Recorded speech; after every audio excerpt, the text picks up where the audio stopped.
Hindi ba po pwedeng nag-a-unload lang siya? Hindi kanya bibigyan ng problema? Nag-a-unload lang siya para makatake uli siya ng mga panibagong challenges at problema sa buhay. Ang matanda habang umiiyak, yakapin mo, titigil? Hindi. Mas lalo pang iyak. Pag may isa pang yumakap, lalong iiyak. Di ba? Maarte lang? Hindi. Mahina? Hindi rin. Bakit ganon? Kasi matagal na siyang hindi umiiyak. Matagal na niyang kinakaya ang lahat. Ang tunay na mabuting Kristiyano, umiiyak. Surrendering everything to God. Lord, hindi ko maintindihan ang lahat. I need you. Hindi ko kaya ang lahat. I need you in my life. Sadyang may mga taong hindi madaling makaramdam. Sabihin mo, magsalita ka. Hindi ka man magsalita, umiyak ka. Pagkatapos mong umiyak, dun mo sabihin, hindi ko na kaya. That's it. Unti-untiin mo, rather, mag-open sa'yo. Yun ang tunay na pagmamahal. Hindi yung, mahal ko naman siya, tinanong ko siya, sabi niya wala eh. Kamusta na kayo? How are you? Kaisa nga kayo ng mga taong kapag kinakamusta, ang mabilis na sagot ay, fine, okay lang, carry lang, mabuti. Mabuti nga ba talaga ang lahat sa atin? O baka naman, nahiya ka lang aminin ang tunay na nararamdaman natin. Maraming taong nag-aalangan, nahihiya, natatakot sabihin ang tunay nilang kalagayan. At iba't iba ang dahilan. May mga taong gustong i-project, matatag sila na kahit anong problema kakayanin nila. May mga tao na gustong i-project, lahat ay okay sa kanila, lalo na sa kanilang pamilya.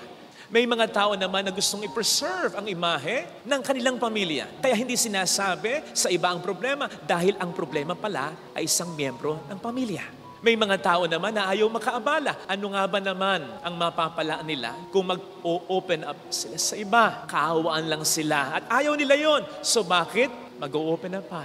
Kaya't ang tendency ng mga taong ganito, kinikimkim na lang sa kanilang kalooban sa mahabang panahon. Kaya't kapag na-corner mo, na heart-to-heart talk mo, bigla na lang aatungan. Kasi matagal na nilang dinadala ang lahat sa kanilang kalooban. Sinabi ko po yan sapagkat narinig po natin sa ating unang pagbasa ang pagiging very honest ni Job sa kanyang nararamdaman. Ang sabi niya, pagsapit ng gabi, ako'y nagdadalamhati, namimighati. Kay tagal ng umaga, hindi matapos ang gabi, hindi ako mapakali. Balisa sa higaan, ang buhay ng tao'y lagi na lang pagtitiis. Bakit nga naman hindi niya sasabihin yan? Isang araw, nangamatay lahat ng kanyang mga pinapaalaga ang hayop. Ang kabuhayan niya, magsakagat. Pati mga tagapag-alaga ng mga hayop niya, patay rin. At habang sinasabi pa lang sa kanya, yung pangit na balitang yan, hindi pa natatapos yung nagsasalita, may sumunod nang, wala nang mas titindi pang balita sapagkat habang nagkakatipon, sabi kay Job, sa bahay ng iyong panganay, ang lahat ng iyong mga anak, 7 lalaki, 3 babae, umihip ang isang napakalakas na hangin. Matinding bagyo. Gumuho ang bahay ng iyong panganay, ng lahat ng iyong mga anak nangamatay. May titindi pa ba dyan hanggang sa magkasugat-sugat pa ang kanyang katawan na halos kanya na ring ikamatay? So halos wala nang natira sa kanya. Ay, sorry, meron pa pala.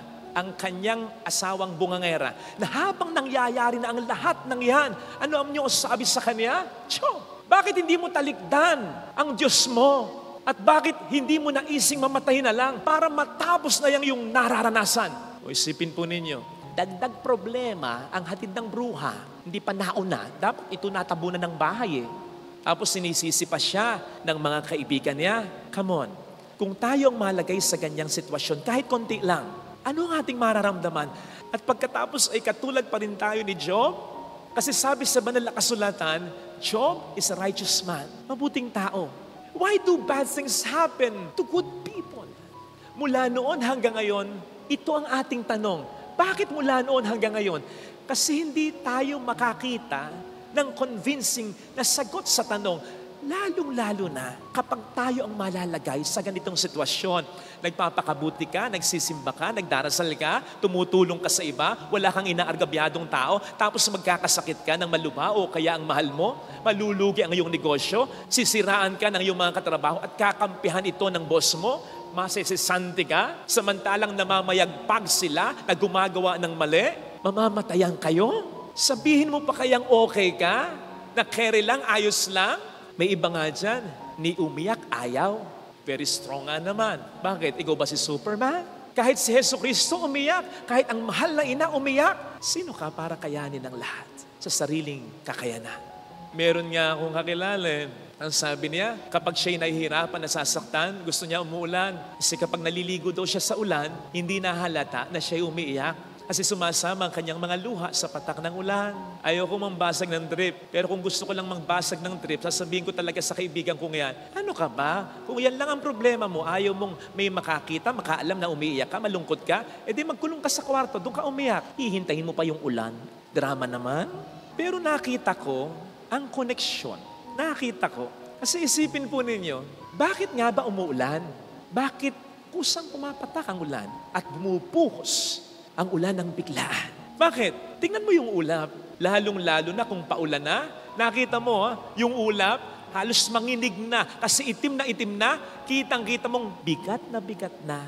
At kaya umuulan because the sky, the clouds, can no longer handle its heaviness. Mabigat na. Kaya pumapatak, pumupuos na. Same thing with us.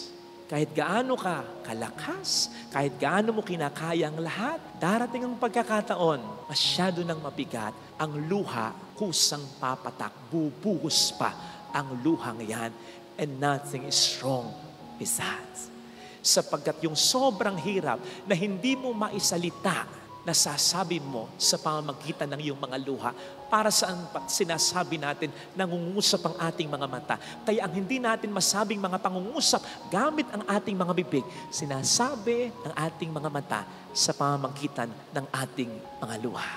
At natural yan, minarapat ng Diyos na magaganyan. Kaya nga dyan, sa mga matang yan ay may mga maliit na tubo na may maliit na butas. Diyan pumapatak ang luha. Hindi natin alintana, hindi natin alam, at wala tayong pakialam. Pero ang Diyos ay may pakialam, kaya inilagay niyan dahil darating ang pagkakataon. Siya ang Alpha at ang Omega. Hindi pa nangyayari, alam na niya. Alam niya, masasaktan ka. Alam niya, mahihirapan ka. Alam niya, kinakailangan mong iiyak ang lahat ng bigat at hirap. Kaya yan ay kanyang minamarapat. So nothing is wrong with that. Kaya nga sabi ni Pope Francis, diba? Be courageous. Maging matapang. Do not be afraid. Magkarugtong yon, pero mapapansin po ninyo, yung idudugtong pa, be courageous, do not be afraid to cry. Maging matapang, huwag kayong matakot, umiyak. Dagdag pa niya, if you don't learn how to cry, you cannot be good Christians. Ang tunay na mabuting Kristiyano, umiiyak. Surrendering everything to God. Our crying before God means, Lord, hindi ko maintindihan ang lahat. I need you. Hindi ko kaya ang lahat. I need you in my life. Tingnan po ninyo sa Ebanghelyo, yung mga pinagaling ni Kristong may sakit, either lumapit o inilapit. So ibig sabihin, they all recognized and accepted their need for Jesus. Sa buhay ni Job, ganun din. Ganun din. Natanggap niya, hindi niya kayang ibalik ang kabuhayan niya, ang mga anak niya, maging ang buhay niya, ang kalusugan niya.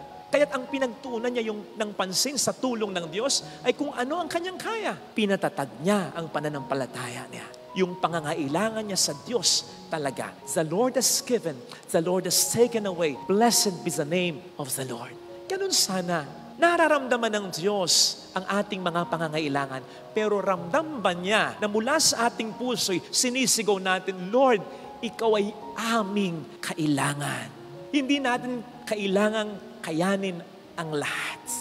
Hindi ganon ang intention ng Diyos. Kaya ang sabi niya, lumapit kayo sa akin, kayong mga nabibigatan sa inyong pasanin, napapagod kayo, lapit sa akin at bibigyan ko kayo ng pahinga. And I don't think nang iniisip ng Panginoon dito nang sabihin niya ito ay yung pagod lang ng ating katawan dahil alam niya, madali yan eh. Pwedeng tayo na ang rumemedyo dyan. Mag-relax ka lang, mag-unwind ka lang, magpaspa ka, magpamassage ka, magbakasyon ka. Okay na ang pagod ng katawan. Pero ang tinutukoy ng Panginoon dyan ay yung pagod na siya lamang ang makapagbibigay ng kapahingahan.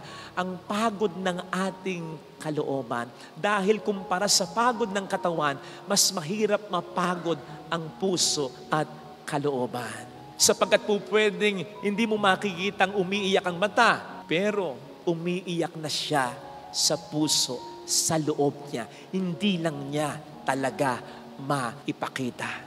Brothers and sisters, the Lord knows the reason of our tears. Alam niya ang dahilan ni hindi mo kinakailangan magsalita. Kapag pumatak ang iyong luha, ang mga luhang iyan ay parang nagiging letra sa mga mata ng Diyos. Nababasa na niya ang dahilan ng luha mo. Alam niya ang dahilan ng luhang iyan at pinapahalagahan niya ang luhang iyan.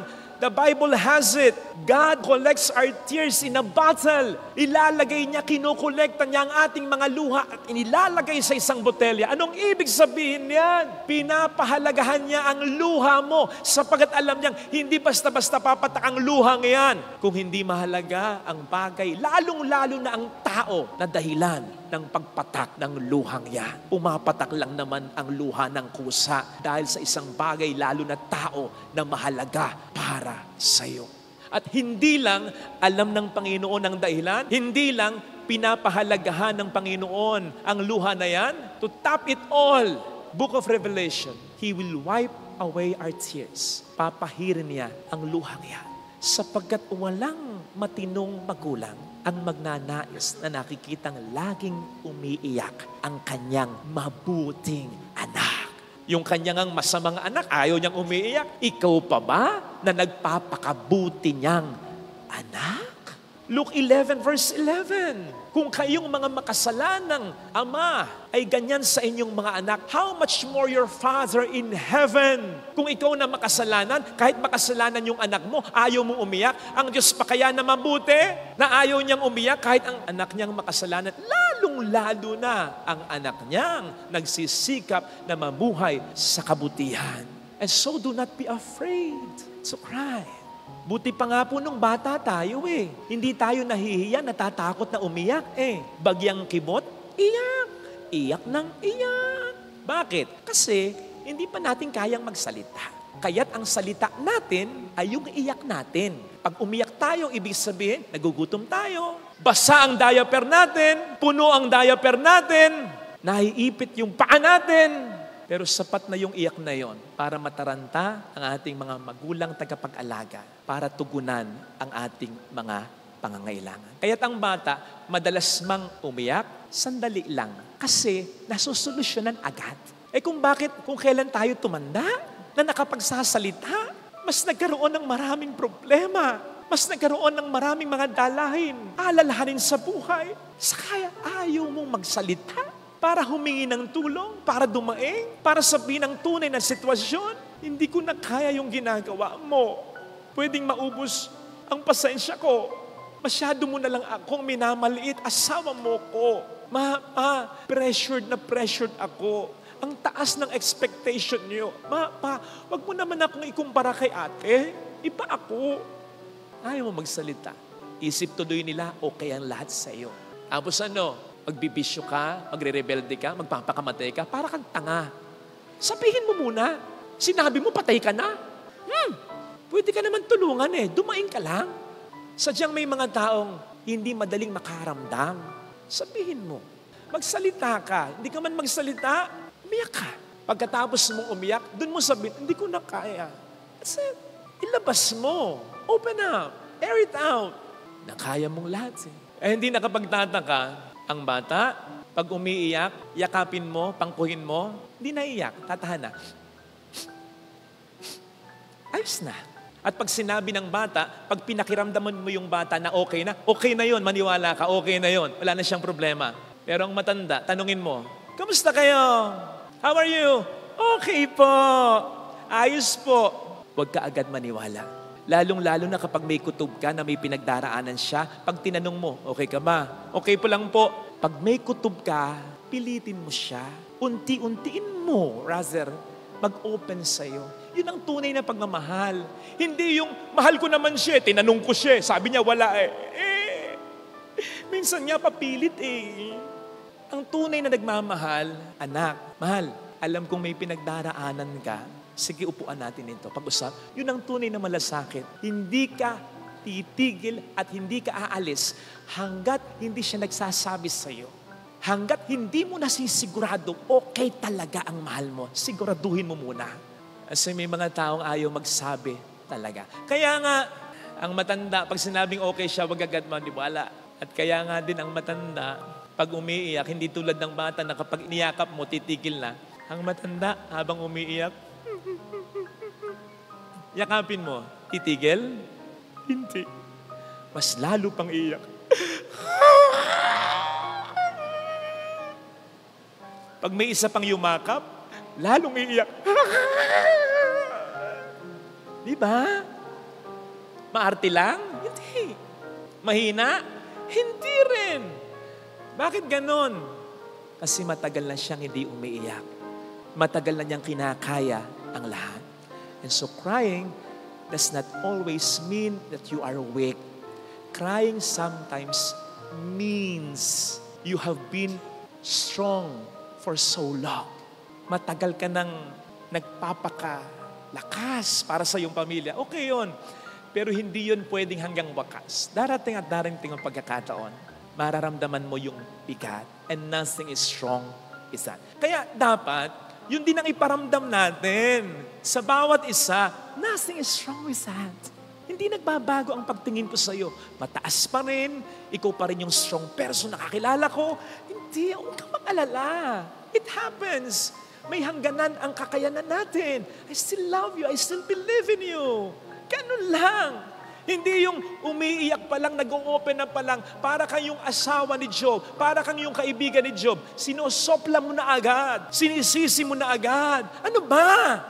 Ayan na naman tayo Iyak na ay wag namang umiyak. Dami ko nang inaalala Ha? Ano pag umiyak siya?